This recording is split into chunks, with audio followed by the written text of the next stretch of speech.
Кыргызстан жашыл энергетикага өтүүнүн жигердүү аракетин көрүүдө. Энергиянын кайра жаралуучу булактарына басым жасап, ыраттуу иш алып баруу үчүн жашыл энергетика фондун да түзгөн. Бир катар долбоорлор чекесинен ишке кире баштады. Мисалы, апрелде министрлер кабинетинин төрагасы Акылбек Жапаров Ысык көл облусундагы Каратал аймагында 400 мегаватт кубаттуулуктагы күн электр станциясынын курулушуна капсула салды. Бир жыл айланбай ишке кирет деген план бар. Дагы бир топ инвесторлор изилдөө иштерин жүргүзүүдө. 22-23 жылы мындайча айтканда көбүнчө компаниялар келип, алар менен жанагындай меморандум келишимдерге кол койгонбуз да. Анан бүгүн алар меморандум келишимге кол койгондон кийин алар ошо жерди, кайсы жерге станция курабыз десе, ошо жерди изилдейт.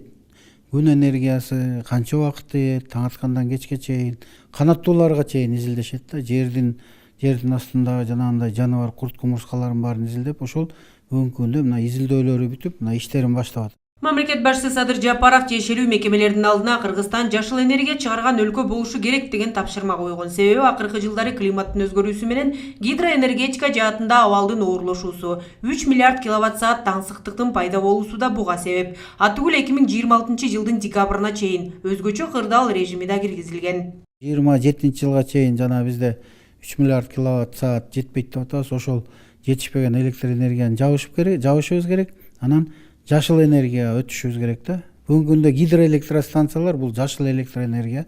Ошон үчүн ошол эле биздин Токтогул ГЭС, Өч Коргон, Шамалды Сай, Таш көмүр ГЭСтеринин баары тең бул электр энергия. А жерде дагы чоң реконструкция болуп атат. Кошумча кубаттуулуктар кошулуп атат. Ошондой эле андан тышкары бизде чакан ГЭСтер мына Кудай буйрса могу айдын 20-ларында баягы ошо бюджеттен бөлүнүп берилген акчанын каражатына салынган Бала Сароо ГЭСин ачабыз. Кайра калууна келүүчү энергия булактарын өнүктүрүү жаатында бир топ жакшы шарттар түзүлүп жатканын эксперттер белгилешүүдө. Президенттин буйругу менен энергиянын кайра жаралуучу булактарын орнотуу үчүн жер берүү тартиби бир топ жөнөкөйлөштүрүлүп, импортталган жабдыктар бажы төлөмдөрүнөн жана кошумча нарк салыгынан бошотулган. Негизи жашыл энергетика тармагында иш аябай чоң астыда. Биз жумуштар жасалып атат, бирок билесиздер канча жылдан кыймылдабаган нерсени кыймылдатыш аябай эле оор болуп атат. Потенциал аябай чоң, суу башында турабыз. Кыргызстан 100% сууну өзүнүн ичинен өндүрүп чыккан мамлекет болот. Баардык эле отчеттордо билесиздер баягы 10% деп 10% гана колдонобуз деп айтылат.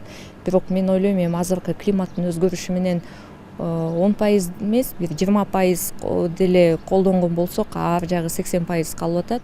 Эл аралык көрсөткүч боюнча Кыргызстан парник газдарынын чыгышынын деңгээли төмөн өлкөлөрдүн катарына кирет. Ага карабастан Париж келишиминин максаттарын жактап, 2030 жылга карата анын деңгээлин 16%га, ал эми эл аралык колдоо болсо 44%га кыскартууну пландаштырууда. Ал эми 2050 жылга карата жашыл өнүгүү платформасында өлкө көмүртектин нейтралдуулугуна жетүүнү пландаштырган.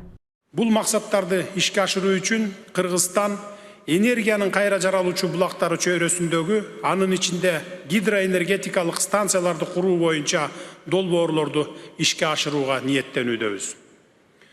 Биз азыр жалпы потенциалыбыздын 13%-ын гана колдонуп жатабыз. Ошондуктан инвесторлорду биздин жашыл долбоорлорубузга инвестиция салууга чакырабыз. 2021 жылы Кыргызстан Борбордук Азияда биринчилерден болуп, Париж келишимине улуттук деңгээлде аныкталган жаңыланган салымын киргиздик.